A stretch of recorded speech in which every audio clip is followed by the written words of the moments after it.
Musa əleyhissalama buyurur. Qalə fīmə naciyəlləh əzzə və cəl Musa əleyhissalam.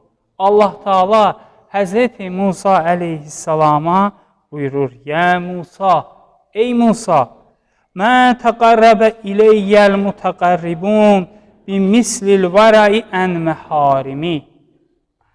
Dedi, ey Musa, bilirsənmi ki, Allah Taala buyurur, ey Musa, bilirsənmi ki, hansı əməl mənə daha yaxın edir bəndəni? Hansı əməllə daha mənə yaxın olur? Bizim bütün etdiyimiz ibadətlərdə hədəf budur, niyyət budur ki, Allaha yaxın olmaq üçün. Namazda nə niyyət edirik? Qurbətən iləllah, Allaha yaxın olmaq üçün. Qurban sözünün də mənası qurb sözündəndir, yəni Allaha yaxın olmaqdır. Bəs Allah Taala Həzreti Musa əleyhissalama buyurur ki, bilirsən nə mənə daha yaxın edir? Bimisli əl-vərəi ən məharimi. Allah Taala buyurur ki, haramlardan çəkinməklə, günahlardan çəkinməklə bəndə mənə daha yaxın olur.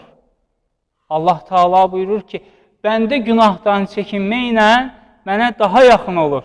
Nümunəsi nədir? Nümunəsi kimdir? Nümunəsi Həzreti Yusif əleyhissalamdır.